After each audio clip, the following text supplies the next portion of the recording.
नमस्कार दोस्तों, स्वागत है आपका एक बार फिर से एग्री पाठशाला में। आज हम बात करेंगे हमारी जो क्लास नंबर थर्ड है, जो हमारी सीरीज चल रही है एग्जाम टारगेट सीरीज। ठीक है, जितने भी आपके एग्जाम एग्रीकल्चर से रिलेटेड आने वाले हैं 2025 में, उनके लिए आपकी सीरीज जो है इम्पोर्टेंट है। ठीक है, इसे जरूर अटेंड करिए। ठीक है, और इसकी class number first and second upload कर दी गई है। उसकी पीडीएफ भी हमारे टेलीग्राम चैनल और व्हाट्सएप ग्रुप में अपलोड कर दी गई है। ठीक है, तो उसको भी ध्यान से पढ़िए।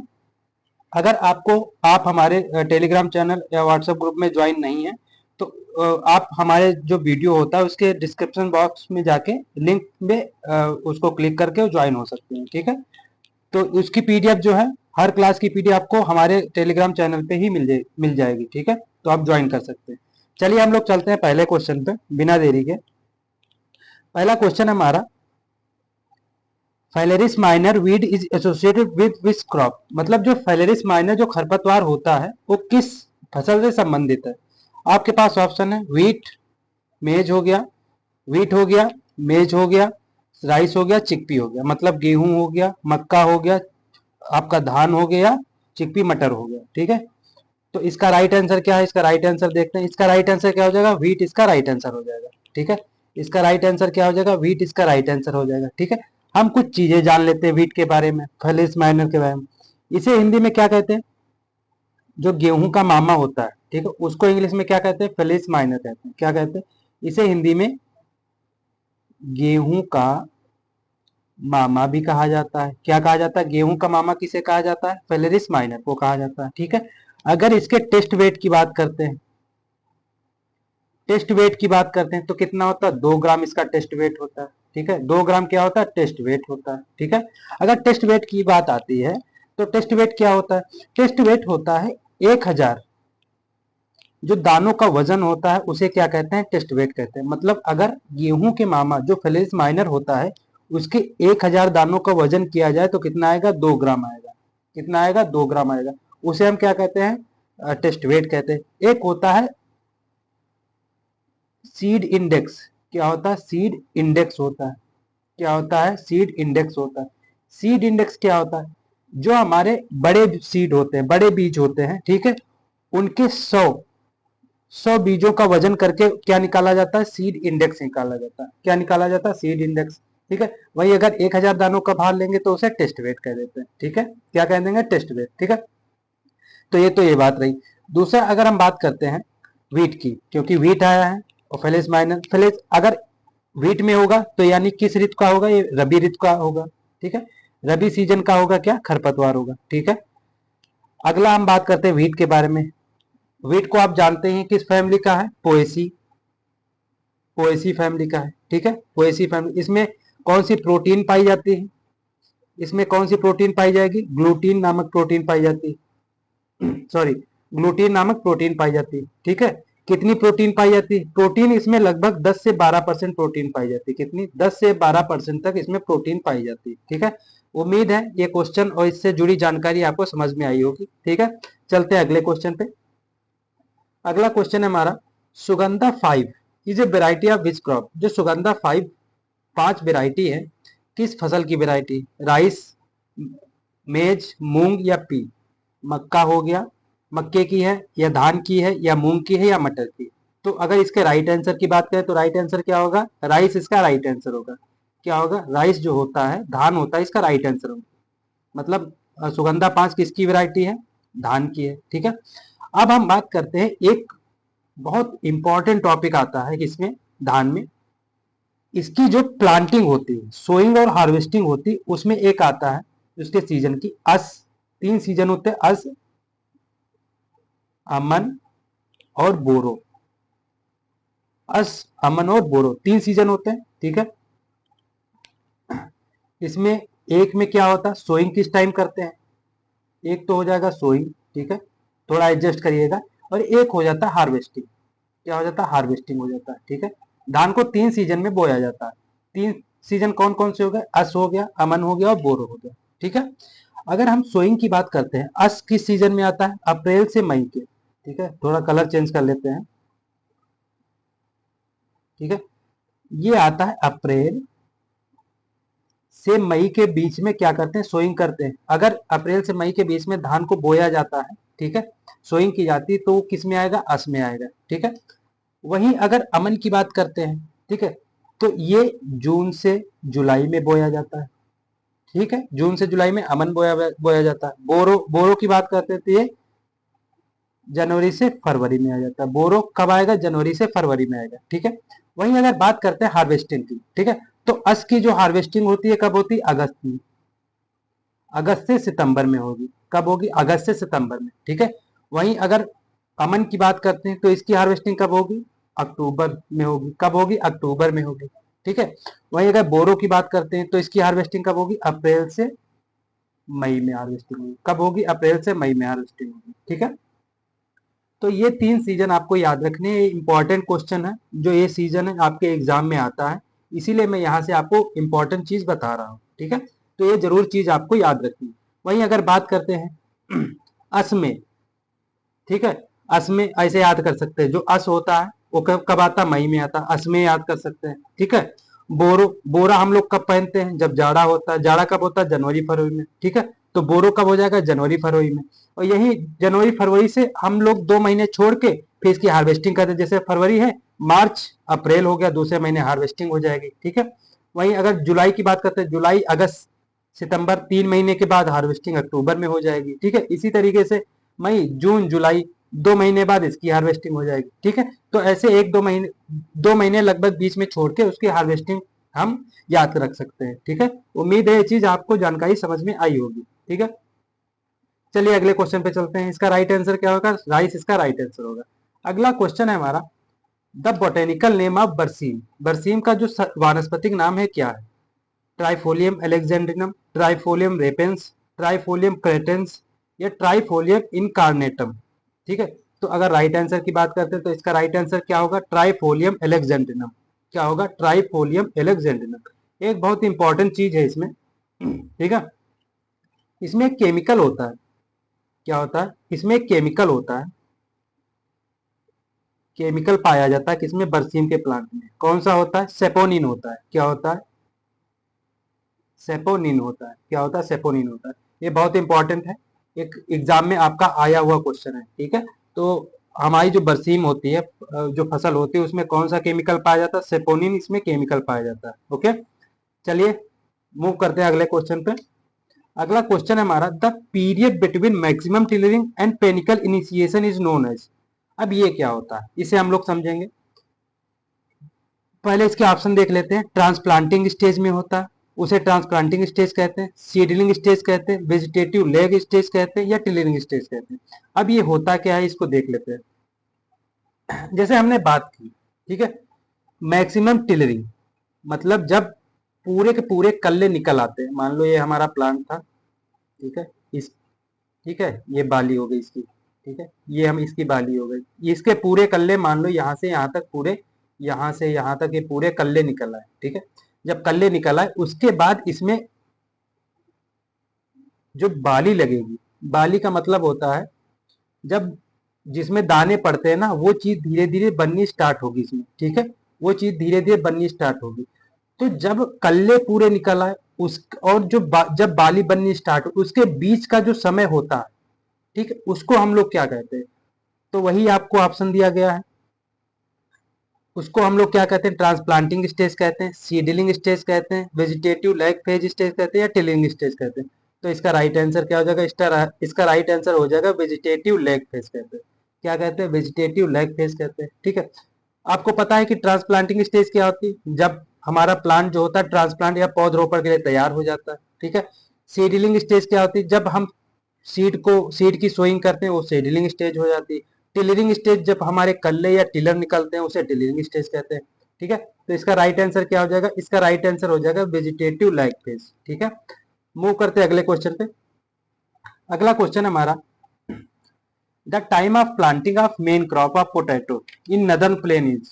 मतलब जो हमारे आलू की मुख्य फसल है, ठीक है, उत्तरी मैदान में किस समय इसकी बुआई की जाती है, ठीक है, किस समय इसकी प्लांटिंग की जाती है।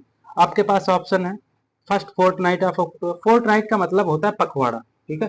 पहला पखवाड़ा जो अक्टूबर का होता है वो, दूसरा पखवाड़ा अक्टूबर का होता है वो, पहला पखवाड़ा नवंबर का होता है या दूसरा पखवाड़ा नवंबर का होता है, ठीक है। तो इसका राइट आंसर क्या हो जाएगा, इसका राइट आंसर हो जाएगा फर्स्ट फोर्टनाइट ऑफ अक्टूबर। मतलब जो अक्टूबर का पहला पखवाड़ा होता है उस समय हम उत्तरी मैदानों में इसकी प्लांटिंग करते हैं या पौधरोपण करते हैं, ठीक है। इसमें एक बहुत जरूरी बात आपको ध्यान रखनी है, इसका कलर चेंज करते हैं। इसमें बहुत जरूरी आपको एक बात ध्यान रखनी, एक होता है इसमें टीपीएस, टीपीएस इसको कहते हैं फुल में ट्रू पोटैटो सीड।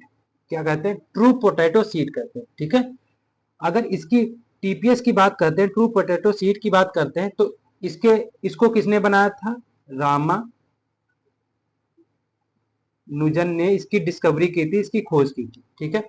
अगर इसकी सीड रेट की बात करते हैं तो 100 से 150 ग्राम पर हेक्टेयर सीड से इसकी सोइंग करके हम आलू उगा सकते हैं, ठीक है। ये आलू उगाने की एक विधि है, कौन सी, ट्रू पोटैटो सीड, ठीक है। जिससे सीड से आलू उगाया जाता है, ठीक है। कितना हम सीड रेट रखते हैं, 100 से 150 ग्राम प्रति हेक्टेयर, ठीक है। तो इसका राइट आंसर क्या हो जाएगा, फर्स्ट फोर्टनाइट ऑफ अक्टूबर, ठीक है। पहला आंसर इसका राइट हो जाएगा। अगला क्वेश्चन है हमारा, which herbicide is recommended for the control of weeds in urd weed. मतलब उड़द की जो फसल होती है, ठीक है, उसमें खरपतवार नियंत्रण के लिए कौन सा खरपतवार नाशी उपयुक्त होता है, एट्राजिन, 2,4-D, सिमेजिन, फ्लूक्लोरेलिन। तो अगर राइट आंसर की बात करें तो इसका राइट आंसर क्या हो जाएगा, फ्लूक्लोरेलिन इसका राइट आंसर हो जाएगा, ठीक है। तो डी इसका राइट आंसर हो जाएगा। चलिए अगले क्वेश्चन पे चलते हैं। अगला क्वेश्चन है हमारा, मेज crop planted at the spacing 50 into 20 centimetre. मतलब अगर हम मक्की की फसल की बुआई 50 गुणे 20 सेंटीमीटर पर करते हैं तो 1 हेक्टेयर में कितने पौधे लगेंगे, ठीक है। ये बहुत इंपॉर्टेंट क्वेश्चन है, बहुत लोगों को नहीं समझ में आता, बहुत लोगों को नहीं पता। ये क्वेश्चन आप लोग ध्यान से देखिए, ठीक है। अगर हम बात करते हैं कि जो कितने प्लांट हमें निकालने होते हैं, ठीक है। तो सबसे पहले जो ये स्पेसिंग दी हुई थी, सबसे पहले हमें ये समझना है, ठीक है। सबसे पहले हमें क्या समझना है, ये समझना है। मान लो इसको अगले पेज पे हम लोग समझते हैं, ठीक है। इसका राइट आंसर क्या हो जाएगा, 1 लाख हो जाएगा। तो इसको हम पहले समझते हैं। मेज की स्पेसिंग कितनी दी हुई है, 50 गुणे 20 सेंटीमीटर। कितनी दी हुई, 50 गुणे 20 सेंटीमीटर, ठीक है। ये क्या होता है 50, ये होता है प्लांट टू प्लांट डिस्टेंस। ये क्या होता है, ये होता है लाइन टू लाइन डिस्टेंस, ठीक है। सॉरी, ये मैंने उल्टा लिख दिया। ये होता है लाइन टू लाइन डिस्टेंस, ठीक है। ये होता है प्लांट टू प्लांट डिस्टेंस, ठीक है। प्लांट टू प्लांट डिस्टेंस, ठीक है। क्या होगा, प्लांट टू प्लांट डिस्टेंस हो जाएगा, ठीक है। वहीं अगर हम बात करते हैं 1 हेक्टेयर में कितने मीटर होते हैं, 1 हेक्टेयर की बात करते हैं तो 1 हेक्टेयर में कितने मीटर होते हैं, 10,000 मीटर होते हैं। कितने होते हैं, 10,000 मीटर, ठीक है।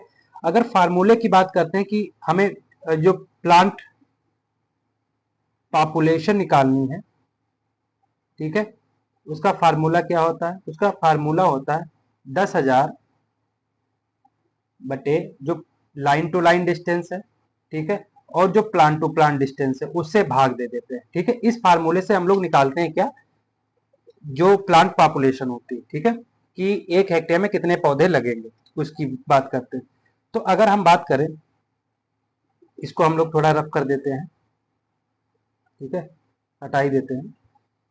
तो अगर हम बात करते हैं, मैंने अभी आपको फार्मूला बताया कि प्लांट पॉपुलेशन का जो फार्मूला होता है वो क्या होता है, 10,000 को किससे भाग देते हैं, लाइन टू लाइन डिस्टेंस से, टू प्लांट डिस्टेंस, ठीक है। ये सब किस में होता है, ये सब होता है मीटर में, किसमें होता है, मीटर में होता है, ठीक है। लेकिन हमारा जो अभी मैंने देखा था किसमें स्पेसिंग दी हुई थी, 50 गुणे 20 सेंटीमीटर में दी हुई थी, किसमें दी हुई थी, 50 गुणे 20 सेंटीमीटर में। तो हमें इन सबको किसमें बदलना होगा, मीटर में बदलना होगा। तो अगर हम 50 को मीटर में बदलेंगे, ठीक है, तो कितना आ जाएगा, 0.5 मीटर आ जाएगा, ठीक है। वहीं अगर हम 20 को मीटर में बदलेंगे, क्योंकि एक 100 सेंटीमीटर बराबर 1 मीटर होता है, ठीक है, 100 से भाग दे देंगे, ठीक है। तो इसका कितना आएगा, 0.2 मीटर आ जाएगा, ठीक है। तो हमारी ये स्पेसिंग निकल के आ गई, ठीक है। अब हम इसको भाग देते हैं, तो 10,000 तो हो गया, ठीक है। इसके नीचे हम 0.5 जो लाइन टू लाइन हो गई, 0.2 जो प्लांट टू प्लांट हो गई, ठीक है, इसको भाग देंगे, ठीक है। अगर हम नीचे से 2 जीरो हटाते हैं तो ऊपर हम क्या, 2 पॉइंट, 2 जीरो ऊपर बढ़ जाएंगे, ठीक है। तो 5 दूना क्या होगा, 10 हो जाएगा, और 10 से एक कम 10 हो जाएगा, ठीक है। ये भी अगर बात करें तो 10 एक कम 10 हो जाएगा, कट जाएगा, कितने जीरो बचे, 2, 2 4 1 5। तो एक के बाद अगर हम कितने 5 जीरो लगाते हैं तो कितनी संख्या आ जाती, 1 लाख संख्या आ जाती, एक प्रति हेक्टेयर, ठीक है। तो 1 हेक्टेयर में कितने प्लांट लगेंगे, 1 लाख प्लांट लगेंगे, ठीक है। उम्मीद है ये चीज आपको समझ में आई होगी। अगर नहीं समझ में आती दोबारा आप पूछिए, कमेंट करिए, फिर मैं दोबारा आपको किसी ना किसी क्लास में या शॉर्ट वीडियो में बना के आपको मैं बता दूं, ठीक है। तो इसका राइट आंसर अभी मैंने हम लोगों ने क्या देखा था, इसका राइट आंसर क्या होगा, 1 लाख इसका राइट आंसर होगा, कितना होगा, 1 लाख इसका राइट आंसर होगा, ठीक है। अगला क्वेश्चन हमारा, which crop is used for green manure, ऐसी कौन सी इसमें फसल है जो हरी खाद के रूप में उपयोग की जाती है, ढैंचा, मस्टर्ड, तोरिया या सनफ्लावर। तो अगर राइट आंसर की बात करते हैं तो इसका राइट आंसर क्या हो जाएगा, ढैंचा इसका राइट आंसर हो जाएगा, यानी ऑप्शन ए इसका राइट आंसर हो जाएगा, ठीक है। हरी खाद के रूप में किसका उपयोग होता है, ढैंचा का उपयोग होता है हरी खाद के रूप में, ठीक है। इसके साथ साथ एक फसल आपकी आती है सनई, जिसे बोलते हैं, सनई बोलते हैं, या सनहेम पे इसे बोल देते हैं, ठीक है, ये आती है, ठीक है। इसके साथ हमारी लोबिया भी यूज होती है, किसमें, हरी खाद के रूप में, ठीक है। हरी खाद के रूप में कौन सी यूज होती है, लोबिया भी यूज होती है, ठीक है। तो ये सारी चीजें किसमें यूज होती है, हरी खाद के रूप में। अगला क्वेश्चन हमारा, paddy variety suitable for salt affected areas, ठीक है। जहां पे लवड़ी मृदाएं होती हैं या ऊसर मृदाएं होती हैं, वहां पे निम्न में से कौन सी ऐसी प्रजाति है जो उपयुक्त रहती है। आपके पास ऑप्शन है एनडीआर 359, पंथधाम 4, CSR 13 या सरजू 52। तो इसका राइट आंसर क्या होगा, इसका राइट आंसर होगा CSR 13, ठीक है। जो CSR 13 है इसका राइट आंसर होगा, ठीक है। अगला क्वेश्चन है हमारा, the crop rotation occupying highest area in UP, ठीक है। सबसे पहले हम लोग समझते हैं क्रॉप रोटेशन होता क्या है, फसलों को बदल बदल कर बोना, ठीक है, उसे हम लोग क्या कहते हैं, क्रॉप रोटेशन कहते हैं, ठीक है। क्या कहते हैं, क्रॉप रोटेशन कहते हैं, ठीक है। तो यूपी में सबसे ज्यादा क्या अपनाया जाता है, कौन सा क्रॉप रोटेशन अपनाया जाता है, आपके पास ऑप्शन है राइस एंड व्हीट, बाजरा और व्हीट, मेज और मस्टर्ड, या सोरगम और ग्राम। तो अगर राइट आंसर की बात करते हैं तो इसका राइट आंसर क्या होगा, राइस एंड व्हीट, ठीक है। धान के बोने के बाद सबसे ज्यादा क्या बोया जाता है, गेहूं बोया जाता है। तो यही फसल फसल चक्र साल दर साल लगातार यूपी में अपनाया जाता है, ठीक है। इसीलिए हाईएस्ट एरिया इसका हो गया, ठीक है। तो इसका राइट आंसर क्या होगा, इसका राइट आंसर ए हो जाएगा। अगला क्वेश्चन है हमारा, the rotation of maize potato wheat moong, ठीक है, मक्का आलू गेहूं मूंग फसल चक्र एक किसका उदाहरण है, इंटर क्रॉपिंग का उदाहरण है, पैरेलल क्रॉपिंग का उदाहरण है, रिले क्रॉपिंग का उदाहरण है, या इनमें से किसी क्रॉप का उदाहरण है। इंटर क्रॉपिंग हो गया, पैरेलल क्रॉपिंग हो गया, या रिले क्रॉपिंग का। तो अगर राइट आंसर की बात करते हैं, ठीक है, तो इसका राइट आंसर क्या हो जाएगा, इंटर क्रॉपिंग का उदाहरण, ठीक है, इंटर क्रॉपिंग का उदाहरण, ठीक है। वही ये मेनली है किसका, मल्टीपल क्रॉपिंग का, किसका उदाहरण है, मल्टीपल क्रॉपिंग का उदाहरण, ठीक है। अगर मल्टीपल क्रॉपिंग नहीं दिया, उसका एक भाग क्या होता है, इंटर क्रॉप होता है। तो यहाँ पे आपका ऑप्शन कौन सा सही होगा, इंटर क्रॉपिंग, इसीलिए आपका ऑप्शन सही होगा, ठीक है। पैरेलल की बात करते हैं, पैरेलल का मतलब होता है दो से या दो से अधिक, मान लो ये हमारी फील्ड है, ठीक है, तो दो या दो से अधिक फसलों को पंक्तियों में बोना। मान लो एक फसल हमने ये रेड वाली बो दी, ठीक है, रेड वाली की बुआई कर दी, दूसरी फसल की हमने ये लाइन बो दी, ठीक है, थर्ड थर्ड फसल की लाइन हमारी ये है, फिर हमने रेड की बो दी, ठीक है, फिर हमने ये ग्रीन वाली फसल जो है हमारी बुआई कर दी, फिर ये ब्लू वाली कर दी। तो ऐसे जब पंक्तियों में, ठीक है, जब फसलों को पंक्तियों में बोया जाता है, ठीक है, एक दूसरे के समानांतर, ठीक है, इसके समानांतर ये है, ठीक है, इसके समानांतर ये है, इसके समानांतर ये है, तो उसे कहते हैं पैरेलल क्रॉपिंग। क्या कहते हैं, पैरेलल क्रॉपिंग कहते हैं। अब रिले क्रॉपिंग की बात करते हैं। रिले क्रॉपिंग होता है फसल, मान लो हमने यहाँ पे फसल एक बोई, ठीक है, मान लो ये हमारी एक फसल है, ठीक है, इसका टाइम पूरा हो गया, हार्वेस्ट हमें यहाँ पे करना है, ठीक है, मान लो 120 दिन लगे, ठीक है, यहाँ पे 120 दिन है, ठीक है, तो हमने 115 दिन पे ही ये फसल कटने के पहले दूसरी फसल यहाँ पे उगा दी, मतलब बुआई कर दी, ठीक है। मान लो हमने दूसरी फसल यहाँ पे ऐसे बुआई कर दी, इसको यहाँ पे करना है बुआई मैंने यहाँ करी, तो ये क्या हमारी हो जाती है, ये हमारी रिले क्रॉपिंग हो जाती है। मतलब फसल की हार्वेस्टिंग के पहले, ठीक है, एक फसल की हार्वेस्टिंग के पहले दूसरी फसल को उसी में बोना, ठीक है, उसे क्या कहते हैं, उसे रिले क्रॉपिंग कहते हैं। क्या कहते हैं, रिले क्रॉपिंग कहते हैं, ठीक है। तो इसका राइट आंसर क्या हो जाएगा, इंटरक्रॉपिंग इसका राइट आंसर हो जाएगा। अगर आपको क्वेश्चन में कहीं भी समझ नहीं आता है, कहीं भी आपको डाउट होता है, ठीक है, तो आप हमारे कमेंट बॉक्स में जरूर बताइए, क्योंकि वो हमेशा ओपन रहता है। दूसरी, अगर आप हमारे टेलीग्राम चैनल वो भी ओपन है, उसमें भी आप बता सकते हैं, व्हाट्सएप ग्रुप उसमें भी आप बता सकते हैं, ठीक है। तो उम्मीद है इस क्वेश्चन आपको समझ में आया होगा। चलिए आगे चलते हैं अगले क्वेश्चन पे। अगला क्वेश्चन हमारा है, इसका पोस्टमार्टम बिल्कुल अच्छे तरीके से करेंगे। जो सल्फर कंटेंट होता है सिंगल सुपर फास्फेट में, ठीक है, वो कितना होता है, 8% होगा, 12% होगा, 16% होगा या 20% होगा, ठीक है। तो अगर राइट आंसर की बात करते हैं तो राइट आंसर क्या होगा, 12% इसका राइट आंसर होगा, ठीक है। अब हम बात करते हैं थोड़ा सल्फर कंटेंट की या सिंगल सुपर फास्फेट की, ठीक है। तो हम लोग बात करेंगे फास्फोरस फर्टिलाइजर की। किसकी बात करेंगे, जो हमारे फास्फोरस फर्टिलाइजर होते हैं उनकी बात करेंगे, ठीक है। तीन टाइप के होते हैं, ठीक है, जो फास्फोरस फर्टिलाइजर होते हैं ये तीन टाइप के होते हैं, ठीक है। पहला हम बात करेंगे जो होते हैं वाटर सोल्यूबल। क्या होते हैं, वाटर सोल्यूबल होते हैं। क्या होते हैं, वाटर सोल्यूबल होते हैं, ठीक है। क्या होते हैं, वाटर सोल्यूबल होते हैं। वाटर सोल्यूबल की बात करेंगे, एक एक हम लोग लेके चलेंगे, ठीक है। पूरा क्वेश्चन हमें कंप्लीट करना है, पूरा ये टॉपिक, ठीक है। इसमें एक आता है water soluble single super phosphate, ठीक है। एक आता है डबल सुपर फास्फेट, एक आता है टीएसपी ट्रिपल सुपर फास्फेट, ठीक है।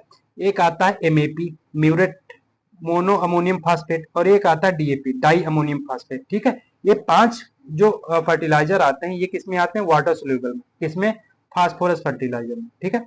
जो सिंगल सुपर फास्फेट होता है इसमें 16% तो हमारा क्या होगा, फास्फोरस हो जाएगा। क्या हो जाएगा, 16% क्या हो जाएगा, फास्फोरस हो जाएगा, ठीक है। चेंज कर लेते हैं, 16% फास्फोरस हो जाएगा, ठीक है। 19% इसमें कैल्शियम हो जाता है। कैल्शियम कितना, 19%, ठीक है। वहीं 12% क्या हो जाएगा, सल्फर, जो कि क्वेश्चन में अभी था, ठीक है। अगर डीएसपी की बात करते हैं इसमें 32% क्या हो जाएगा, फास्फोरस हो जाएगा, ठीक है। कितना, 32% phosphorus. TSP triple super phosphate की बात करते हैं तो 16 का 3 गुना कर देंगे, कितना, 48% फास्फोरस हो जाएगा, ठीक है। वहीं अगर एमएपी की बात करते हैं, मोनो अमोनियम फास्फेट की बात करते हैं, ठीक है, तो इसमें 11% क्या हो जाएगा, इसमें नाइट्रोजन हो जाएगा, और 46% क्या हो जाएगा, फास्फोरस हो जाएगा। तो फास्फोरस कितना हो जाएगा, 46%, और 11% नाइट्रोजन। डीएपी की बात करते हैं तो डीएपी में जो है 18% क्या हो जाएगा, नाइट्रोजन हो जाएगा। सॉरी, इसमें 46 नहीं 48% होगा, ठीक है। और इसमें जो है 46% क्या हो जाएगा, फास्फोरस हो जाएगा, ठीक है। 46% फास्फोरस, ठीक है। तो ये क्या हो गया, ये हमारे ये हो गए वाटर सोल्यूबल, हमारे क्या हो गए, वाटर सोल्यूबल। यहीं पे एक आता है वाटर सोल्यूबल के बाद एक हमारा आता है, इसमें आता है साइट्रिक सोल्यूबल, ठीक है। क्या आता है, साइट्रिक सोल्यूबल।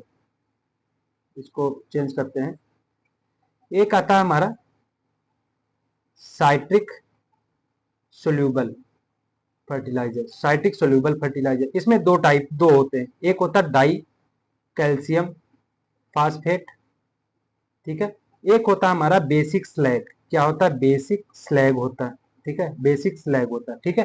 तीसरा हमारा क्या आता है, नॉन सोल्यूबल होता है। नॉन सोल्यूबल होता है किसमें, साइट्रिक के साथ साथ साइट्रिक प्लस वाटर में, दोनों में नॉन सोल्यूबल होंगे। वो कौन कौन से होंगे उनको हम अभी डिस्कस करेंगे। तो सबसे पहले हम लोग देखते हैं कि जो साइट्रिक सोल्यूबल होते हैं डाई कैल्शियम फास्फेट, इसमें जो 33 से 40% क्या होता है, फास्फोरस होता है। कितना होता है, 33 से 40% फास्फोरस होता है, ठीक है। वहीं अगर बेसिक स्लैग की बात करते हैं तो 14 से 18% क्या होता है, फास्फोरस होता है। कितना, 14 से 18% फास्फोरस होता है, ठीक है। ये इंपॉर्टेंट है, आपको ध्यान रखना है, ठीक है। अगला बात करते हैं नॉन सोल्यूबल, ठीक है। यहीं पे हम लोग देख लेते हैं कि नॉन सोल्यूबल फास्फोरस कौन से होते हैं। तो नॉन सोल्यूबल की बात करते हैं, एक होता है इसमें रॉक फास्फेट। क्या होता है, एक होता है इसमें रॉक फास्फेट होता है। क्या होता है, एक होता है रॉक फास्फेट होता है इसमें, ठीक है। एक होता है इसमें रॉ बोन मील। क्या होता है, रॉ बोन मील होता है। क्या होता है, रॉ बोन मील होता है, ठीक है। एक होता है स्टीम्ड। स्टीम्ड बोन मील होता है, एक होता है रॉ बोन मील और एक होता है स्टीम बोन मील। ठीक है, अगर हम बात करते हैं रॉ बोन मील, ठीक है, ये दोनों नॉन सोल्यूबल होते हैं साइट्रिक और वाटर में, तीनों। ठीक है, तो अगर इसमें हम न्यूट्रिएंट की बात करते हैं तो 20 से 40% क्या होगा, इसमें फास्फोरस होगा। ठीक है, रॉ बोन मील में 20 से 25% फास्फोरस होता है, और अगर स्टीम की बात करें तो 20 से 30% फास्फोरस होता है। कितना, 20 से 30% फास्फोरस होता है। ठीक है, उम्मीद है ये चीज समझ में आई होगी कि इसमें कितना फास्फोरस कितना नाइट्रोजन होता है। ठीक है, इसमें एक टॉपिक और आपका आता है जो इंपॉर्टेंट है, बहुत ज्यादा इंपॉर्टेंट है आपके लिए, कन्वर्जन फैक्टर। ठीक है, कन्वर्जन रेशियो इसका आता है। ठीक है, कितने से कितना गुणा करेंगे तो फास्फोरस निकलेगा, P2O5 निकलेगा, उसको हम लोग देख लेते हैं। अगर हमें, चलो इसी कलर से बता देते, P2O5 का फार्मूला को निकालना है। ठीक है, तो हमें किससे गुणा करना पड़ेगा फास्फोरस को, 2.29 से। ठीक है, अगर हमने खाली P निकालना पड़ेगा तो, ठीक है, तो परसेंटेज P2O5 गुणे 0.43, कितना, 0.43। ठीक है, तो ये चीज आपको जरूर ध्यान रखनी है। ठीक है, उम्मीद है समझ में आया होगा। इस क्वेश्चन का आंसर क्या हो जाएगा, इस क्वेश्चन का आंसर हमारा क्या हो जाएगा, 12% इसका राइट आंसर हो जाएगा। ठीक है, उम्मीद है समझ में आया होगा, 12% इसका राइट आंसर। अगला क्वेश्चन है हमारा, ratoon stunting in sugarcane is caused by. जो रैटून स्टंटिंग एक डिजीज होता है, किसमें, गन्ने में, किसके कारण होता है। आपके पास ऑप्शन है, वायरस, फंगस, बैक्टीरिया या नॉन ऑफ दिस। तो अगर राइट आंसर की बात करें, इसका राइट आंसर क्या होगा, बैक्टीरिया इसका राइट आंसर होगा। ठीक है, कौन सा बैक्टीरिया होता है, बैक्टीरिया होता है, सॉरी बैक्टीरिया नहीं, फंगस होगा। ठीक है, इसमें गलत ऑप्शन में आ गया है, इसमें गलत ऑप्शन में आ गया है। ठीक है, इसको आप कट करके फंगस लिख लीजिए। ठीक है, इसको आप कट करके क्या कर लीजिए, फंगस कर लीजिए। ठीक है, ये फंगस हो जाएगा। कौन सा फंगस होगा, इसमें होता है क्लेवीबैक्टर, क्लेवीबैक्टर जाइली। कौन सा फंगस होगा, क्लेवीबैक्टर जाइली। ठीक है, किसके कारण होता है, फंगस से, कौन सा, क्लेवीबैक्टर जाइली के द्वारा होता है। ठीक है, तो अगला क्वेश्चन हमारा है question number 14, the components of organic farming. जैविक खेती के घटक कौन से हैं, ऑर्गेनिक मेन्योर, ऑर्गेनिक मेन्योर होगा, या बायो फर्टिलाइजर होंगे, बायो पेस्टिसाइड होंगे, या ऑल ऑफ द एबव होगा। तो अगर बात करते हैं इसके आंसर की, तो इसका आंसर क्या होगा, इसका आंसर होगा ऑल ऑफ द एबव। इसका राइट आंसर क्या होगा, इसका right answer all of the above होगा। ठीक है, चलिए अगले क्वेश्चन पे।